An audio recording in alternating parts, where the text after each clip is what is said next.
I can manage it. Can you?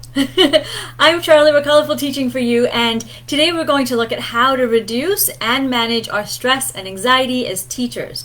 So, we have so much on our plate that sometimes it can be really, really difficult to manage our anxiety or stress in the moment. So, today's strategy is going to tell you how to handle it while you're teaching instead of waiting until the very end and then trying to manage your stress. Because really, if you wait all the way to the end of the day, sometimes you forget and things build over time, or it starts to just build one on top of the other, and by the time you get home, the first person that you see is the person that you're going to take that frustration out on. So we're going to look at how to manage it in the moment so that you start to enjoy teaching and just being with your kids.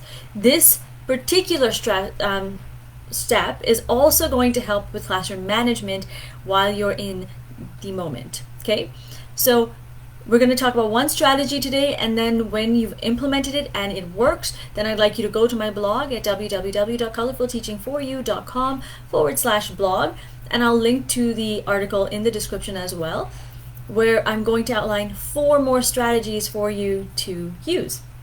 So let's get right into it. The strategy is so simple. You're going to laugh when you hear about it. Practice mindfulness. Did you get it? It's practice mindfulness. Now you might be saying, whoa, why are you talking about this? Because I already do it, or I already know how to do it, or I teach it. But many of us teach it to our students, and that's it. That's where we stop. And then we say, okay, at the end of the day, I'm going to do it, but I'm so tired, and now I'm done.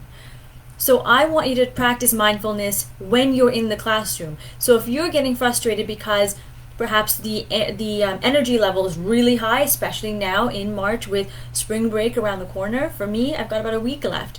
Some of you have 2 or 3 weeks, or some of you have already started spring break.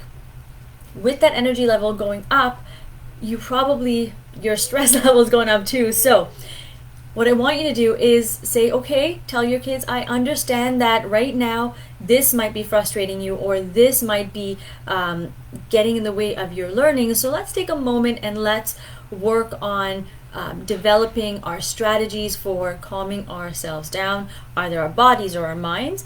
And so we look at different strategies. So I've talked to my kids about perhaps the breathing 8 or the hexagon breathing method.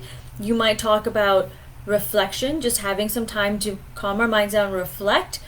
Or I had a teacher once that loved to ring a bell, and kids would calm down. They would just relax for about a minute, and then she'd ring the bell again to bring their focus back, and again, so that eyes are open, we're ready to learn. I don't really use a bell. I prefer wind chimes, but totally up to you what you want to use. I also like to, this is my thing, but if your kids have a little bit of wiggle, I like to put on some age appropriate and classroom appropriate or school appropriate music, and we have a little dance off, a little dance party. Just have some fun. And so after that though, I don't get right into the learning. I actually again go and we do a little bit of deep breathing, so we calm ourselves down, and then we get ready to learn. So whichever strategy works for you, if there's another one, go for it. But the reason we're doing this in the classroom, because it's going to help you, it also helps your kids when they're struggling later on and they're saying, oh, my tummy is hurting, because they don't always know that it's stress or anxiety causing that for them. And then you can ask them, okay, what strategy are you going to use to help you with calming yourself down? And many of them will be able to just let you know which one they want to use. And if you normalize it, especially those who have high energy and they need to go to the back and do a little bit of movement, they just go back, they do their thing, and they come back to your class or to their desk, and no one teases them about it, because everybody gets to do it when they feel like they need it. So normalize it, you do it, and you can tell them, I'm feeling a little bit frustrated right now, or I'm a little bit I'm feeling like jittery right now, so let's get up and do this. And when you let them know that you're human too, you're feeling it too, they get along with it. And when they're able to learn how to calm themselves down and they're able to articulate how they're feeling, you'll see that classroom management go from a whoof up here to all the way down here. It's not going to happen overnight. You're going to have to teach this to them, probably one strategy at a time, and you probably want to spend some time working on each strategy, then mix it up. So I might do deep breathing for a week, then I might do dance party for a week, then I might mix it up together for the next week, and keep on going. And over time, they'll start to become independent and do this by themselves. So that is my strategy for you today, how to practice mindfulness in the classroom for you and your kids. Okay? And the next thing I want to talk about is, if you are feeling like you're overwhelmed right now with planning, or you're losing your passion for teaching, then join me on Sunday, so March the 6th at 4 p.m. I'm going to be having a free live where we are going to be looking at how to help ourselves calm ourselves down, kind of like we did today, but more on a step-by-step, hands-on approach to planning. So I'm going to give you a planner. We're actually going to plan for a week ahead so that you're not feeling behind, because that's the worst thing.